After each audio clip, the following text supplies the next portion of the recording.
ಇದು SS digital channel, Shri ಸುಮಂಗಲಿ digital channel. ನೀವು ನೋಡ್ತಾ ಇದ್ದೀರಿ ಸುದ್ದಿ ಸಮಯ, ಸ್ಥಳೀಯ ಸುದ್ದಿಗಳಿಗಾಗಿ.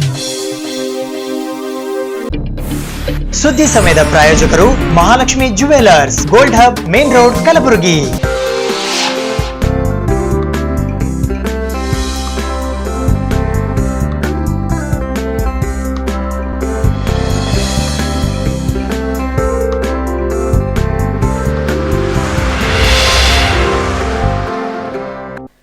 ಸುದ್ದಿ ಸಮಯಕ್ಕೆ ಸ್ವಾಗತ. ನಾನು ರಾಘವೇಂದ್ರ ಎಂಬೋಗ್ಲೆ. ಕೇಂದ್ರ ಹಣಕಾಸು ಸಚಿವರಾದ ಶ್ರೀಮತಿ ನಿರ್ಮಲಾ ಸೀತಾರಾಮನ್ ಅವರು ಇಂದು ಕಲಬುರಗಿ ನಗರದ ಬಿಜೆಪಿ ಮಾಧ್ಯಮ ಕೇಂದ್ರದಲ್ಲಿ ಪತ್ರಿಕಾಗೋಷ್ಠಿಯನ್ನು ನಡೆಸಿದರು. ಏಪ್ರಿಲ್ 26 ಬುಧವಾರದಂದು ಬೆಳಗ್ಗೆ 11:30 ಗಂಟೆಗೆ ಕಲಬುರಗಿ ನಗರದ STBT ರಸ್ತೆಯ ಬಿಗ್ ಬಜಾರ್ ಪಕ್ಕದಲ್ಲಿ ಇರುವ ಬಿಜೆಪಿ ಮಾಧ್ಯಮ ಕೇಂದ್ರದಲ್ಲಿ ಕೇಂದ್ರ ಹಣಕಾಸು ಸಚಿವರಾದ ಶ್ರೀಮತಿ ನಿರ್ಮಲಾ ಸೀತಾರಾಮನ್ ಇವರ ಪತ್ರಿಕಾಗೋಷ್ಠಿಯನ್ನ ಆಯೋಜಿಸಲಾಗಿತ್ತು. ಹವಾಮಾನ ವೈಪರೀತ್ಯ ಕಾರಣದಿಂದಾಗಿ ಕೇಂದ್ರ ಸಚಿವರ ವಿಮಾನ ವಿಳಂಬದ ಸಾಧ್ಯತೆ ಇದ್ದುದರಿಂದ ಪತ್ರಿಕಾಗೋಷ್ಠಿಯ ಸಮಯದಲ್ಲಿ ಸ್ವಲ್ಪ ಬದಲಾವಣೆ ಮಾಡಲಾಗಿತ್ತು. ಈ ಪತ್ರಿಕಾಗೋಷ್ಠಿಯಲ್ಲಿ ಬಿಜೆಪಿ ಪಕ್ಷದ ಸ್ಥಳೀಯ ಮುಖಂಡರು ಸೇರಿದಂತೆ ಬಿಜೆಪಿ ಜಿಲ್ಲಾ ಮಾಧ್ಯಮ ಪ್ರಮುಖರಾದ ಸಂತೋಷ್ ಆದಿಮನಿ, ಮಾಧ್ಯಮ ಸಹ ಪ್ರಮುಖರಾದ ಬಾಬುರಾವ್ ಹಾಗರಗುಂಡಿಗೆ ಸೇರಿದಂತೆ ಇತರರು ಉಪಸ್ಥಿತರಿದ್ದರು. ಇವತ್ತು ನಮ್ಮ ಕೇಂದ್ರ ಹಣಕಾಸು ಸಚಿವರು ಮತ್ತು ನಮ್ಮ ಕರ್ನಾಟಕದಿಂದ ರಾಜ್ಯಸಭೆಗೆ ಹೋಗಿರುವ ಶ್ರೀಮತಿ ನಿರ್ಮಲಾ ಸೀತಾರಾಮನ್ಜಿಯವರು ನಮ್ಮ ಮಧ್ಯದಲ್ಲಿದ್ದಾರೆ. ನಮ್ಮ ಕಲಬುರಗಿ ಜಿಲ್ಲಾ ಚುನಾವಣಾ ಪ್ರಚಾರ ಪ್ರಯುಕ್ತ ಗುಲ್ಬರ್ಗ ನಗರಕ್ಕೆ ಬಂದಿದ್ದಾರೆ. ಈ ಪತ್ರಿಕಾಗೋಷ್ಠಿ ನಂತರ ಇಂಟೆಲೆಕ್ಚುಯಲ್ ಮೀಟ್ ಚೇಂಬರ್ ಆಫ್ ಕಾಮರ್ಸಲ್ಲಿ ಇರುತ್ತೆ, ಆ ಸಭೆಗೂ ಕೂಡ ತಾವು ಬರಬೇಕು. ತದನಂತರ ಆಳಂದ್ ಸಭೆ, ಕಲಬುರಗಿಯಲ್ಲಿ ಒಂದು ಮಹಿಳಾ ಮೋರ್ಚಾ ಸಮಾವೇಶ ನಂತರ ಅವರು ಮತ್ತೆ ಪುನಃ ಹೋಗ್ತಾ ಇದ್ದಾರೆ. ಅದಕ್ಕಾಗಿ ಈ ಪತ್ರಿಕಾಗೋಷ್ಠಿಗೆ ನಾನು ನಮ್ಮ ಕೇಂದ್ರ ಹಣಕಾಸು ಸಚಿವರಾದ ಶ್ರೀಮತಿ ನಿರ್ಮಲಾ ಸೀತಾರಾಮನ್ ಅವರಿಗೆ ನಾನು ಸ್ವಾಗತ ಬಯಸುತ್ತೇನೆ.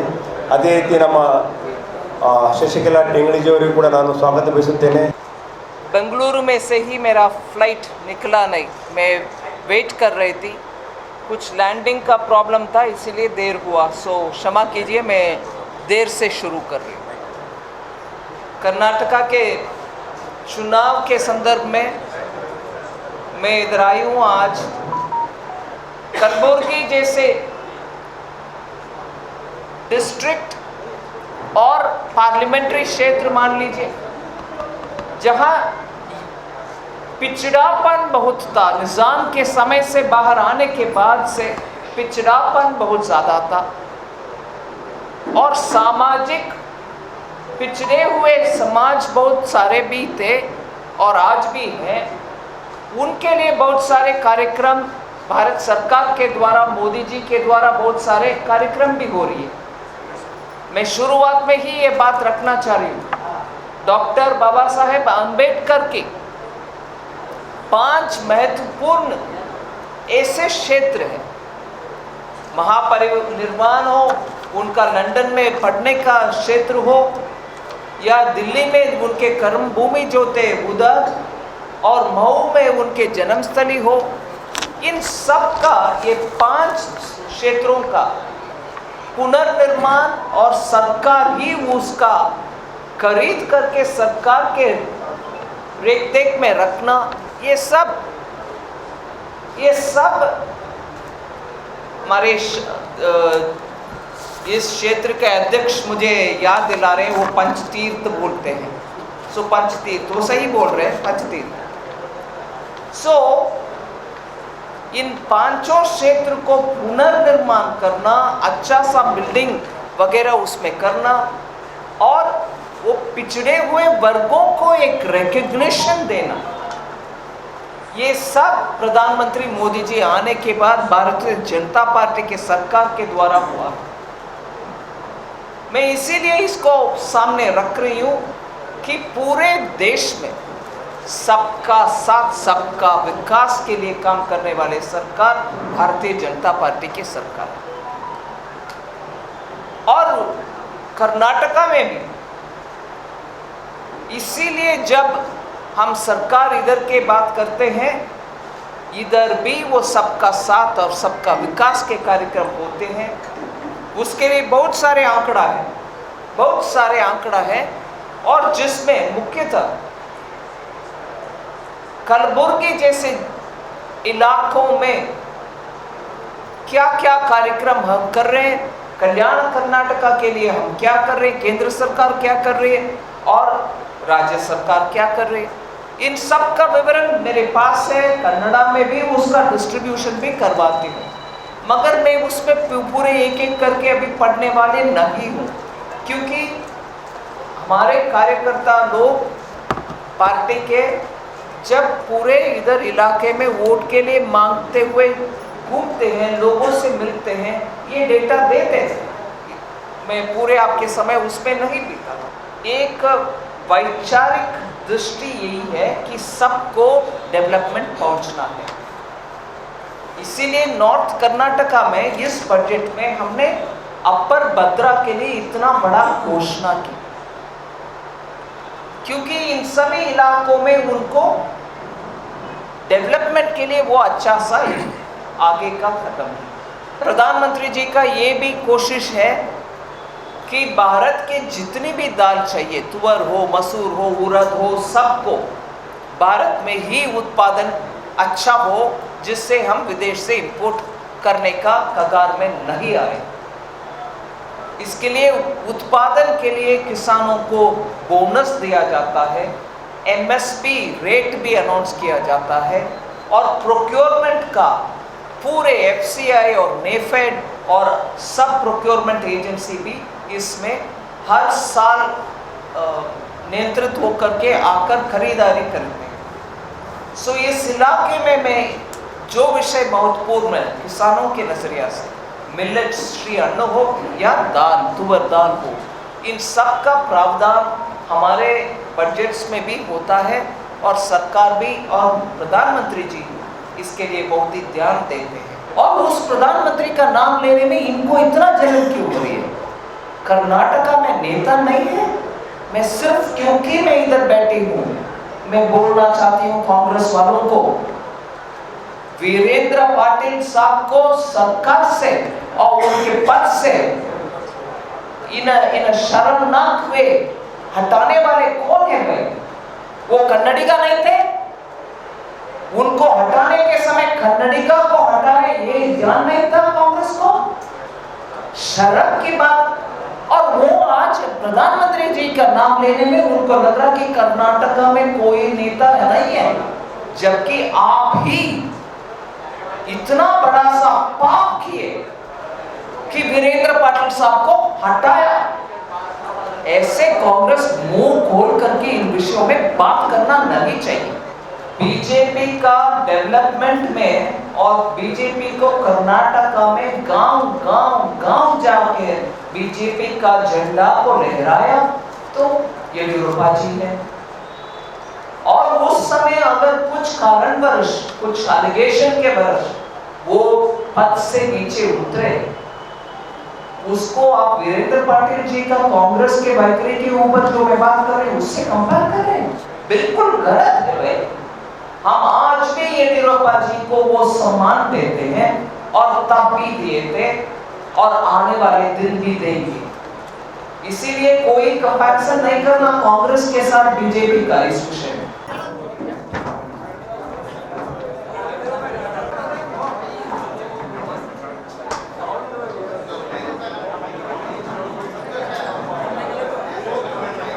ಕಲ್ಯಾಣ ಕರ್ನಾಟಕ ವಾಣಿಜ್ಯ ಮತ್ತು ಕೈಗಾರಿಕಾ ಮಂಡಳಿಯ ಸಭಾಂಗಣದಲ್ಲಿ ಇಂದು ಕೇಂದ್ರ ಹಣಕಾಸು ಸಚಿವರಾದ ಶ್ರೀಮತಿ ನಿರ್ಮಲಾ ಸೀತಾರಾಮನ್ ಅವರು ಸಭೆಯನ್ನು ನಡೆಸಿದರು. ಕೇಂದ್ರ ಹಣಕಾಸು ಸಚಿವರಾದ ನಿರ್ಮಲಾ ಸೀತಾರಾಮನ್ ಅವರು ಇಂದು ಬೆಳಿಗ್ಗೆ ಕಲಬುರಗಿ ನಗರದ ಸೂಪರ್ ಮಾರ್ಕೆಟ್ ಪ್ರದೇಶದಲ್ಲಿ ಇರುವ ಕಲ್ಯಾಣ ಕರ್ನಾಟಕ ವಾಣಿಜ್ಯ ಮತ್ತು ಕೈಗಾರಿಕಾ ಸಂಸ್ಥೆಯ ಶ್ರೀ ಶ್ರೀನಿವಾಸರಾವ್ ಆರ್ ರಘೋಜಿ ಸಭಾಂಗಣದಲ್ಲಿ ಬುದ್ಧಿಜೀವಿಗಳೊಂದಿಗೆ ಸಭೆಯನ್ನ ನಡೆಸಿದರು. ಈ ಸಭೆಯಲ್ಲಿ ಭಾರತೀಯ ಜನತಾ ಪಕ್ಷದ ಕಲಬುರಗಿ ನಗರ ಜಿಲ್ಲಾಧ್ಯಕ್ಷರಾದ ಸಿದ್ದಾಜಿ ಪಾಟೀಲ್ ಸೇರಿದಂತೆ ಇತರೆ ಅನೇಕರು ಉಪಸ್ಥಿತರಿದ್ದರು. Sanction of special economic package to Kalyana Karnataka region on the lines of the one given to north-eastern region by the Government of India. Ma'am, the Government of India has sanctioned special economic package to north-east region, as you know, in order to lift it on economic and social parameters. In order to bring this region on the development map of the country, we seek a special economic package to our region on the lines of the same northeastern region, with a roadmap of minimum 10 years focusing on special industrial policy for the region in order to attract investments. Starting up Audit Circle Office of Central Excise at Kalburgi City. Ma'am, Gulbarga City is the regional headquarters of public administrations.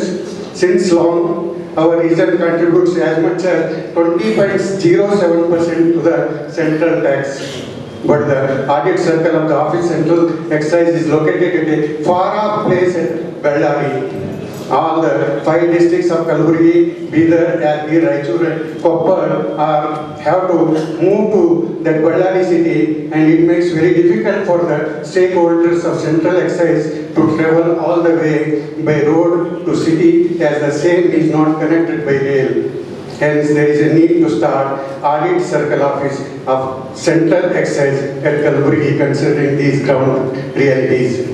Ma'am, last but not the least, in order to double the income of farmers and give them the much needed relief, we request your honor to exempt agricultural input like fertilizers, micronutrients and pesticides from payment of GST. In the worst condition, if it is not possible, because already it is 3 different states are there, say, for the GST of agro inputs, 5%, 12% and 18%. Now we request at least to make 5% to all the agro inputs. We very specially express our grateful thanks to your honor for your patient hearing and request your honor to fulfill our barest 4 demands. Thank you, ma'am. To interact with the members of the Chamber of Commerce. And I'm fully conscious that I'm here during the election time. Election campaigns are in full swing.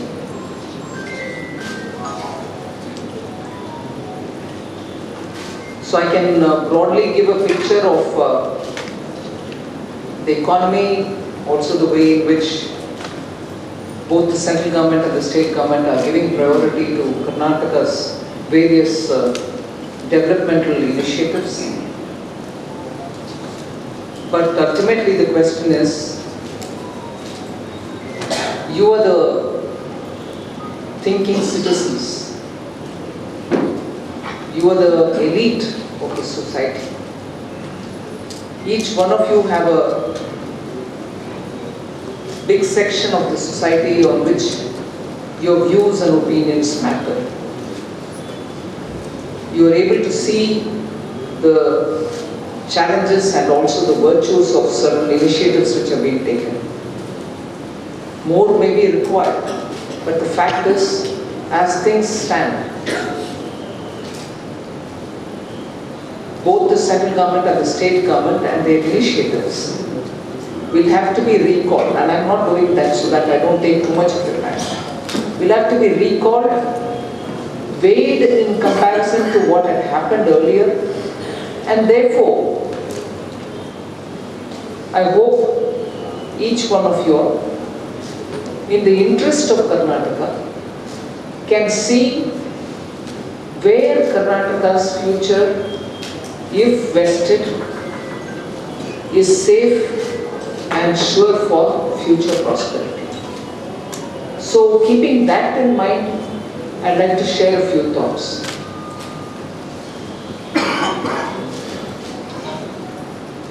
In the last 8-9 years, after 2014, when there was a very big change in the way in which Indian voters thought they should bring a government with good majority, and because the government comes with a good majority, there is stability in policy, and because there is stability in policy, businesses and industry are able to see a predictable course in which the government moves forward, and therefore they can do their business with certainty. Taxpayers' money, which the government is responsible to use responsibly, spend responsibly, and not create false claims out of it. People who are not existing in the villages or who are not born, people who have never been in the village are all listed, and in their names money was being distributed earlier. All that was stopped, and when you put money directly into the account, you realized, end of the day, you saved 2 lakh crores. That's not a small sum at all. Who was it going to? Who was benefiting from it? Is it not the responsibility of a government to stop such pilferage, such leakage? That's exactly what the central government has done. And I'm giving you that as an example to tell you, when you digitized at that pace, equally when you opened Jan Dhan accounts at that pace, covered everybody who needs to have a bank account. The result is this: you have a bank account, you're the poorest of poor, you don't have balance in your account. I know very many thinking Indian citizens also question Prime Minister. They said, sir, zero balance account, how will you open it? After that, who will give the servicing for it? After all, every account something is charged by the bank, some small amount is charged. Who will pay the zero bank account? Everything was taken care of, but we insisted that the account should be open for the person. Everybody should have a bank. Rahul Gandhi ಅವರು ಚುನಾವಣಾ ಪ್ರಚಾರಕ್ಕಾಗಿ ಕಲಬುರಗಿ ಜಿಲ್ಲೆಗೆ ಆಗಮಿಸುತ್ತಿರುವ ಪ್ರಯುಕ್ತ AICC ಕಾರ್ಯದರ್ಶಿ ಶ್ರೀಧರ್ ಬಾಬು ಅವರು ತುರ್ತು ಪತ್ರಿಕಾಗೋಷ್ಠಿಯನ್ನು ನಡೆಸಿದರು.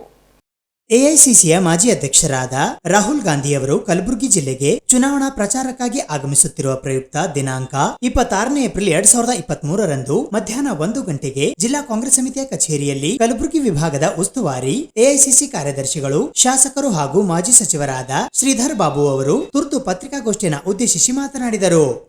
ಈ ಪತ್ರಿಕಾಗೋಷ್ಠಿಯಲ್ಲಿ ಜಿಲ್ಲಾ ಕಾಂಗ್ರೆಸ್ ಸಮಿತಿ ಕಲಬುರಗಿ ಅಧ್ಯಕ್ಷರಾದ ಜಗದೇವ್ ಗುತ್ತೇದಾರ್ ಕಾಳಗಿ, ಜೇವರ್ಗಿ ಮತಕ್ಷೇತ್ರದ ಕಾಂಗ್ರೆಸ್ ಪಕ್ಷದ ಅಭ್ಯರ್ಥಿ ಡಾಕ್ಟರ್ ಅಜಯ್ ಸಿಂಗ್, ಕಲಬುರಗಿ ಮಹಾನಗರ ಪಾಲಿಕೆಯ ಮಾಜಿ ಮಹಾಪೌರರಾದ ಡಾಕ್ಟರ್ ಶರಣಕುಮಾರ್ ಮೋದಿ ಸೇರಿದಂತೆ ಜಿಲ್ಲಾ ಕಾಂಗ್ರೆಸ್ ಪಕ್ಷದ ಹಾಲಿ ಮತ್ತು ಮಾಜಿ ಸಚಿವರು ಉಪಸ್ಥಿತರಿದ್ದರು.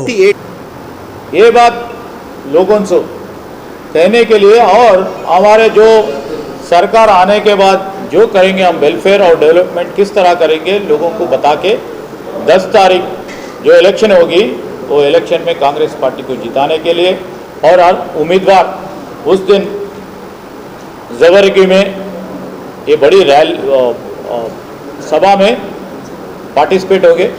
मैं आप सबको को विनती करता हूँ, आप सब लोग आइए, वो इसमें पार्टिसिपेट करिए, आपका कोऑपरेशन मांगता हूँ.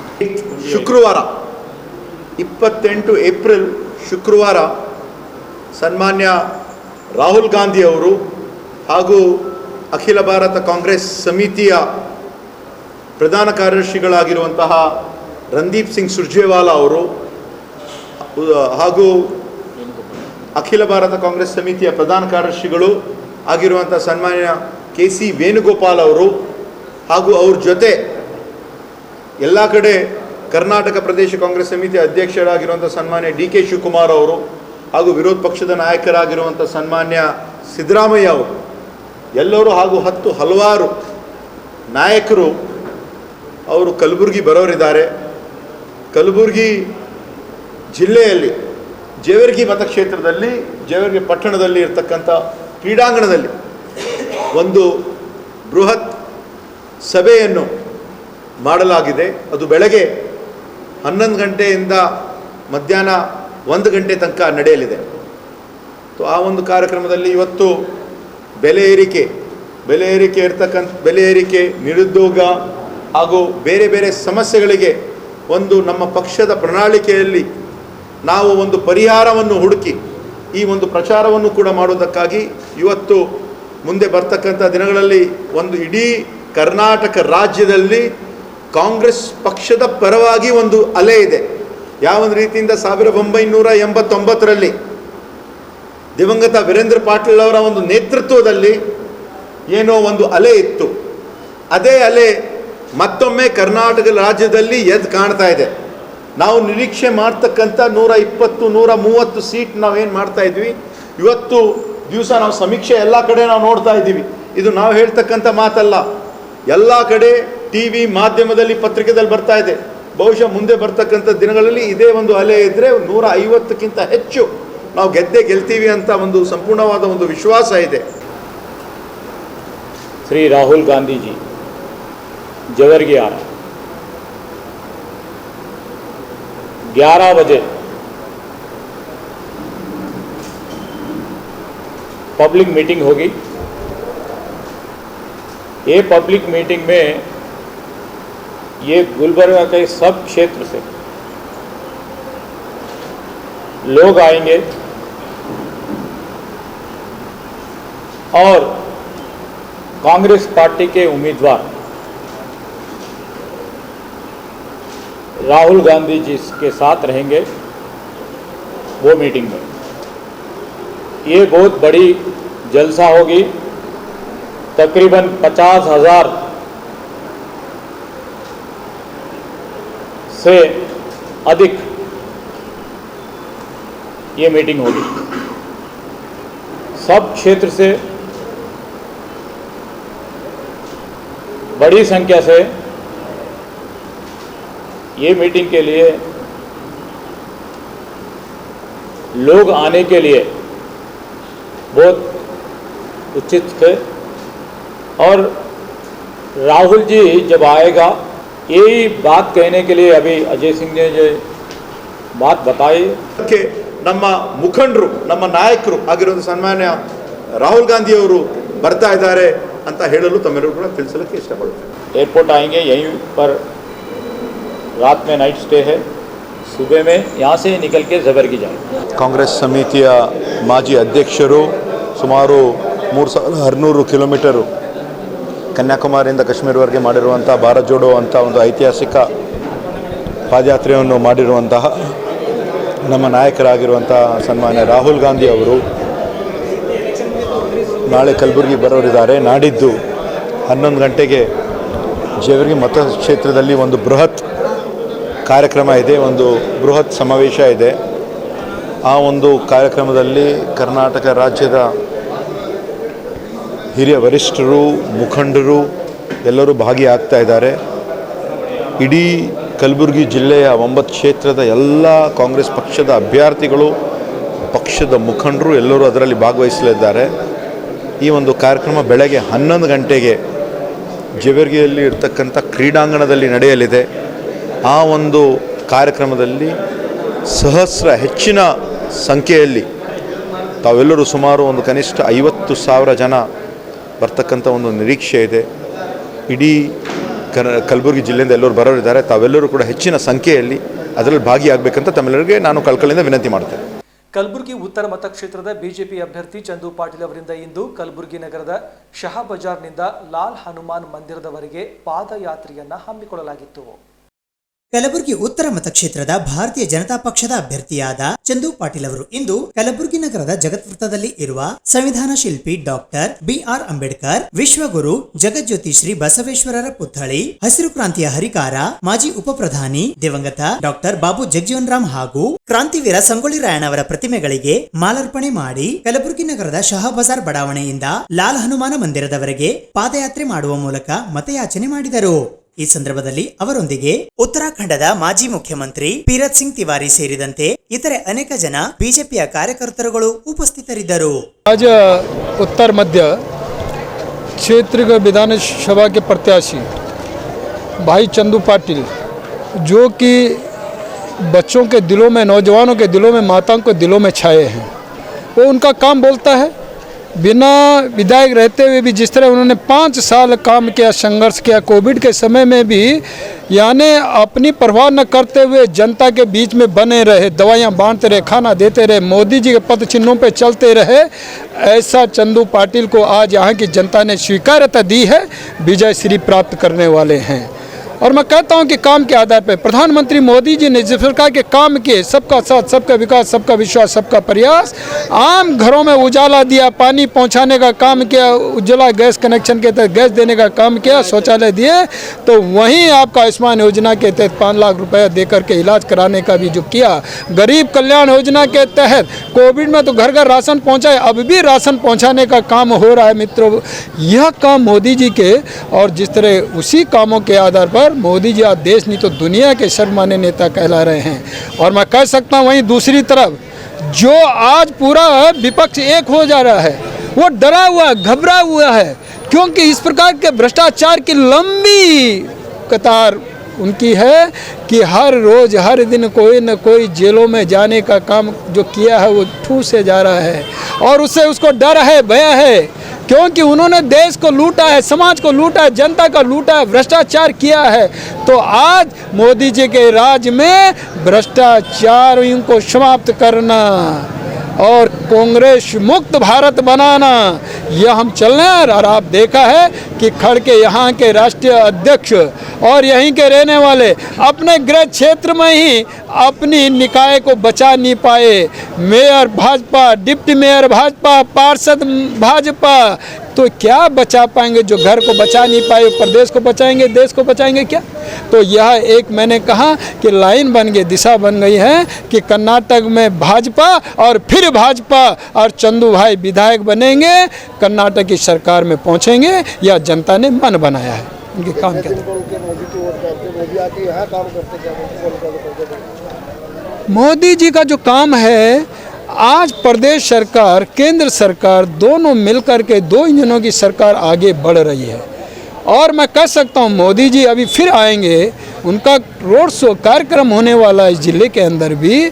और मुझे लगता है कि मैंने कहा ना कि आज पूरा देश ने विश्व मोदीमय हुआ है, काम के आधार पर हुआ है।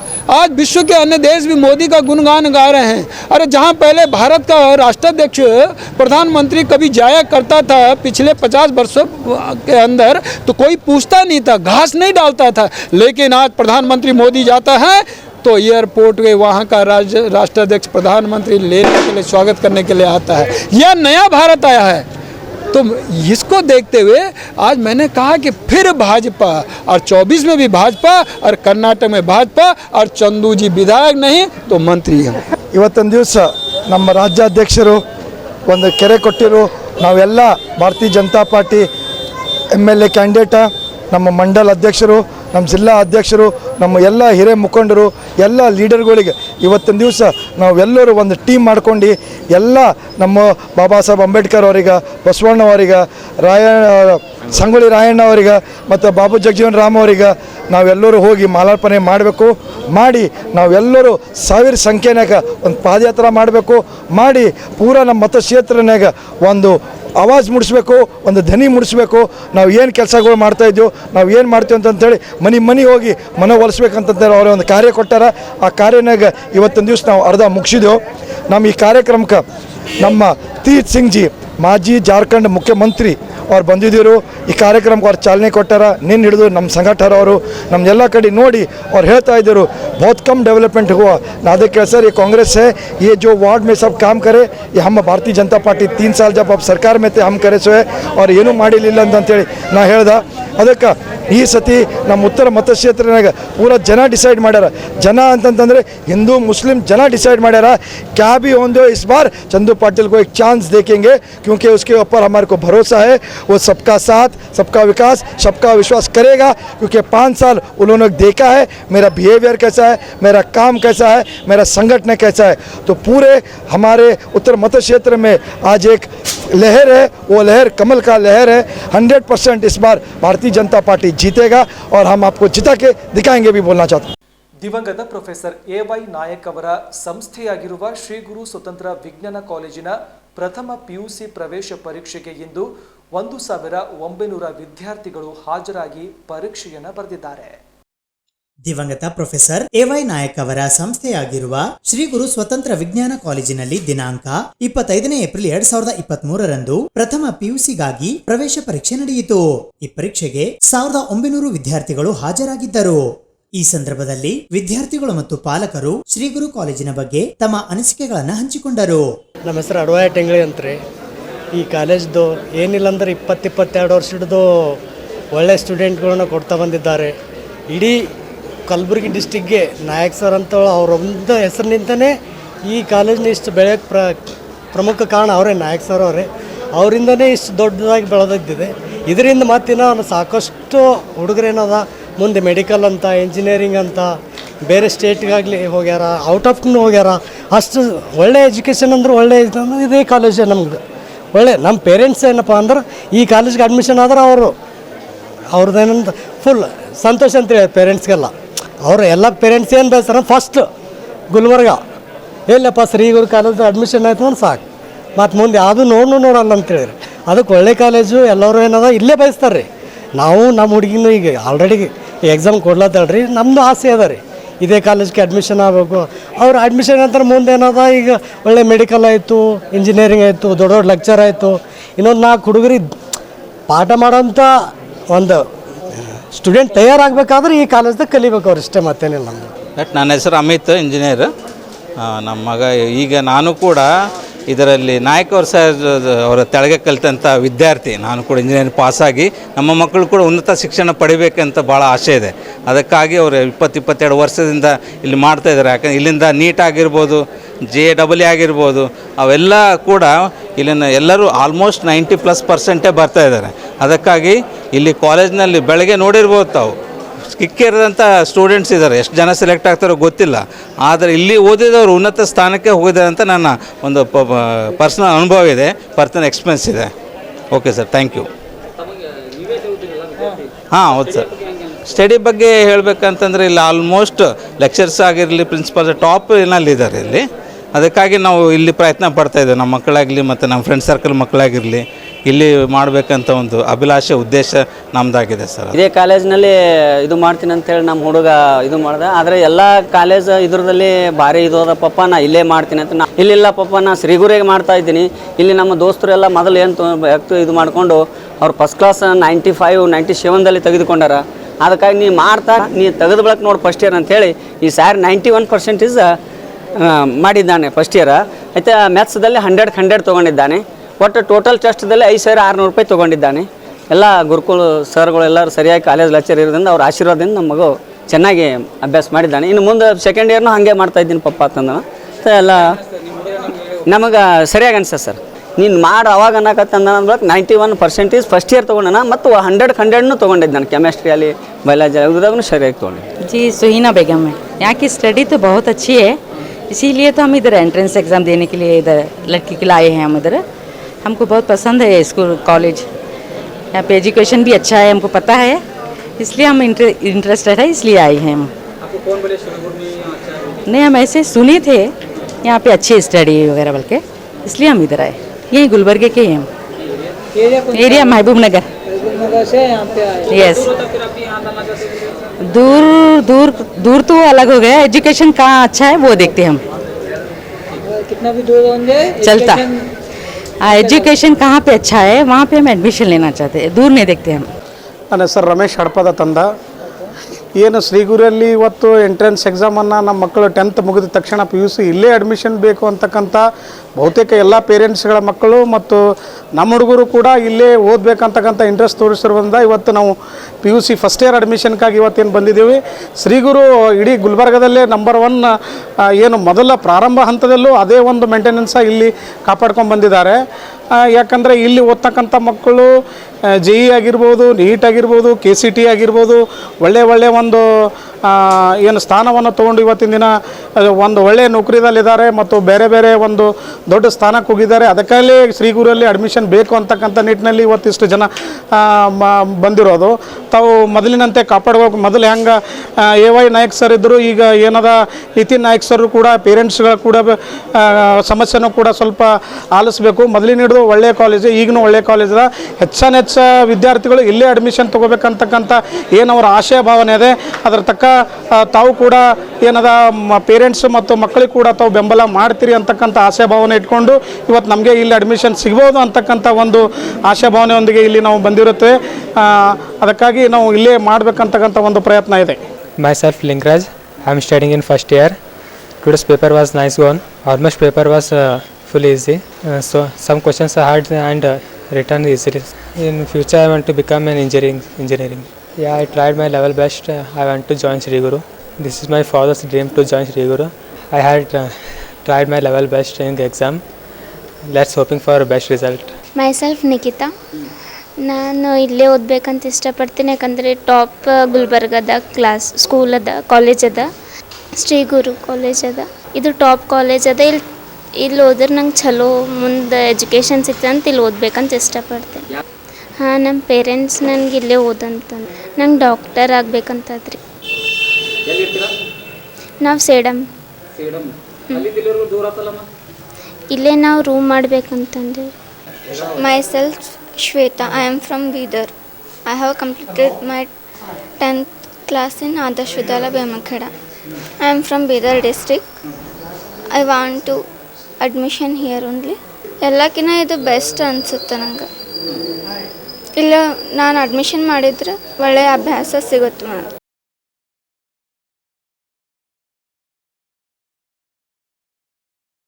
ಜಾಗತಿಕ ಲಿಂಗಾಯತ್ ಮಹಾಸಭಾ ಜಿಲ್ಲಾ ಘಟಕ ಕಲಬುರಗಿಯ ವತಿಯಿಂದ ಬಸವ ಜಯಂತಿ ಉತ್ಸವ 2023ರ ಅಂಗವಾಗಿ ವಿವಿಧ ಕಾರ್ಯಕ್ರಮಗಳು ಹಮ್ಮಿಕೊಳ್ಳಲಾಗಿತ್ತು.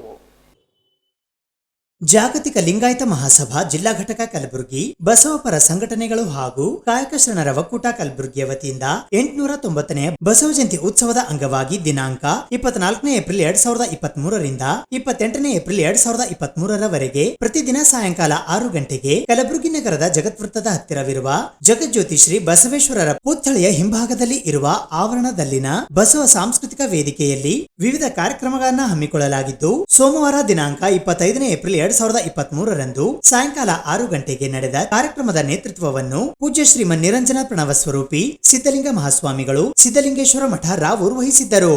ಅಧ್ಯಕ್ಷತೆಯನ್ನು ಜಿಲ್ಲಾ ಶರಣ ಸಾಹಿತ್ಯ ಪರಿಷತ್ತಿನ ಡಾಕ್ಟರ್ ಮಲ್ಲಿಕಾರ್ಜುನ್ ವಡ್ಡನಕೇರಿ ವಹಿಸಿದ್ದರು. ಉದ್ಘಾಟಕರಾಗಿ ವಿಟಿಯು ಪ್ರಾದೇಶಿಕ ಕಚೇರಿಯ ನಿರ್ದೇಶಕರಾದ ಡಾಕ್ಟರ್ ಬಸವರಾಜ್ ಗಾದ್ಗೆ ಆಗಮಿಸಿದ್ದರು. ಶಟಸ್ಥಲ ಧ್ವಜಾರೋಹಣ ನೆರವೇರಿಸಲು ಕರ್ನಾಟಕ ಕಾರ್ಯನಿರತ ಪತ್ರಕರ್ತರ ಸಂಘದ ಕಲಬುರಗಿಯ ಜಿಲ್ಲಾಧ್ಯಕ್ಷರಾದ ಬಾಬುರಾವ್ ಯಡ್ರಾಮಿ ಆಗಮಿಸಿದ್ದರು. ಅನುಭವ ನುಡಿಗಳನ್ನಾಡಲು ಮೈಸೂರಿನ ಪೂಜ್ಯ ಶ್ರೀ ಜ್ಞಾನಪ್ರಕಾಶ ಸ್ವಾಮಿಗಳು ಆಗಮಿಸಿದ್ದರು. ಮುಖ್ಯ ಅತಿಥಿಗಳಾಗಿ ಎಂಕೆ ಪಾಟೀಲ್ ಕೆಲ್ಲೂರ್ ಆಗಮಿಸಿದ್ದರು. ಗೌರವ ಅತಿಥಿಗಳಾಗಿ ಹುಲಿಕಂಠರಾಯ ಎಸ್ಎಂ, ರಾಜು ನವಲ್ದೆ, ಹರಳಯ ಪಾದುಕೆಗಳ ಜೀರ್ಣೋದ್ಧಾರ ಸಮಿತಿ ಬಿಜನಳ್ಳಿಯ ಅಧ್ಯಕ್ಷರಾದ ಮಹಂತಪ್ಪ ಸಂಗಾವಿ, ಹರಳಯ ಸಮಾಜ ಕಲಬುರಗಿ ಅಧ್ಯಕ್ಷರಾದ ಕಾಶರಾಯ್ ನಂದೂರ್ಕರ್, ಜಾಗತಿಕ ಲಿಂಗಾಯತ ಮಹಾಸಭಾ ಕಾಳಗಿಯ ಅಧ್ಯಕ್ಷರಾದ ಶೇಖರ್ ಪಾಟೀಲ್ ಆಗಮಿಸಿದ್ದರು. ಇದೇ ವೇಳೆ MBBS MS MCh ortho doctor Kiran Chowka ಹಾಗೂ ಸಮಾಜ ಸೇವಕರಾದ ಉಮೇಶ್ ಶೆಟ್ಟಿ ಇವರಿಗೆ ವಿಶೇಷವಾಗಿ ಸನ್ಮಾನಿಸಿ ಗೌರವಿಸಲಾಯಿತು. ಡಾಕ್ಟರ್ ಭಾವಿ ಬಸವರಾಜ್ ಸ್ವಾಗತಿಸಿದರು. ರವಿ ಸಜ್ಜನ್ ನಿರೂಪಿಸಿದರು. ಕುಮಾರಿ ಆದ್ಯಾ ಹಿಪ್ಪರ್ಗಿ ವಚನ ನೃತ್ಯ ಪ್ರದರ್ಶಿಸಿದರು. ಶರಣಬಸಪ್ಪ ಬಿ ನಾಗೂರ್ ಶರಣ ಸಮರ್ಪಣೆ ಮಾಡಿದರು. ಓಂ ಶ್ರೀ ಗುರು ಬಸವಲಿಂಗಾಯ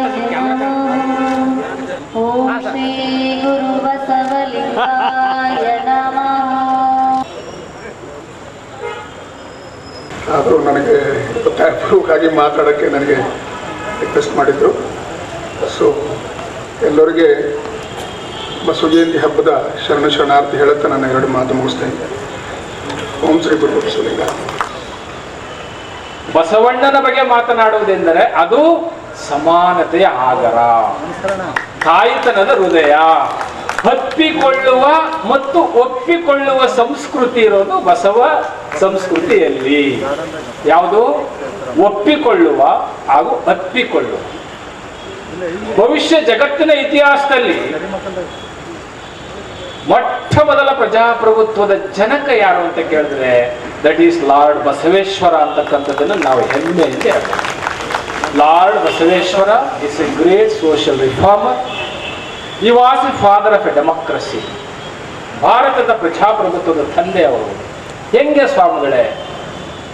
ಯಾವ ರೀತಿ? ನಾವು ಬಸವ ಜಯಂತಿಯನ್ನು ಯಾಕೆ ಆಚರಿಸಬೇಕು ಅನ್ನೋ ಸಂದರ್ಭದಲ್ಲಿ ನಾವು ಪ್ರಶ್ನೆಗೆ ಉತ್ತರವನ್ನು ಕಂಡುಕೊಳ್ಬೇಕು. ಯಾಕೆ ಆಚರಿಸ್ಬೇಕು? ಬಸವ ಜಯಂತಿಯನ್ನು ಯಾಕೆ ಆಚರಿಸ್ಬೇಕು ಅಂದ್ರೆ ನಿಮಗೆ ನಮಗೆ ಯಾರಿಗಾದ್ರೂ ನಿಮ್ಮಪ್ಪ ಯಾರು ಅಂತ ಕೇಳಿದ್ರೆ ನಮ್ಮಪ್ಪ ದೊಡ್ಡ ಬಸಪ್ಪ, ನಮ್ಮಪ್ಪ ಚನ್ನಬಸಪ್ಪ, ನಮ್ಮಪ್ಪ ವೀರಪ್ಪ, ನಮ್ಮಪ್ಪ ಸಟ್ಟ, ಇದು ನಮ್ಮಪ್ಪನ ಹೆಸರು ಹೇಳ್ತೀವಿ ನಾವು. ಆದ್ರೆ ಬಸವಣ್ಣನಿಗೆ ನಿಮ್ಮ ಅಪ್ಪನ ಹೆಸರು ಏನು ಅಂತ ಕೇಳಿದ್ರೆ ಅಪ್ಪನು ನಮ್ಮ ಮಾದಾರ ಚೆನ್ನಯ್ಯ, ಬಪ್ಪನು ನಮ್ಮ ಡೋಹಾರ ಕಕ್ಕಯ್ಯ. ಮಾದಾರ ಚೆನ್ನಯ್ಯನ ಮನೆಯ ದಾಸಿಯ ಮಗ ಹಾಗೂ ಡೋಹಾರ ಕಕ್ಕಯ್ಯನ ಮನೆಯ ದಾಸಿಯ ಮಗಳು ಬೆರಳಿಯ ಆಯಲು ಹೋಗಿ ಸಂಗಮ ಮಾಡಿ ಹುಟ್ಟಿದಾತ ನಾನು ಕೂಡಲ ಸಂಗನ ಸಾಕ್ಷಿಯಾಗಿ ಇರ್ತಕ್ಕಂಥ ಮಾತನ್ನ ಈ ಭೂಮಿಯ ಮೇಲೆ, ಪೃಥ್ವಿಯ ಮೇಲೆ ಯಾರು ಹೇಳಲಿಕ್ಕೆ ಸಾಧ್ಯ ಇಲ್ಲ. ಜಾತಿಯನ್ನ ಜೀವಂತ ಇಟ್ಟು ಬಸವ ಜಯಂತಿಯನ್ನು ಮಾಡುವುದು ಬಸವಣ್ಣನಿಗೆ ಮಾಡುವ ದ್ರೋಹ.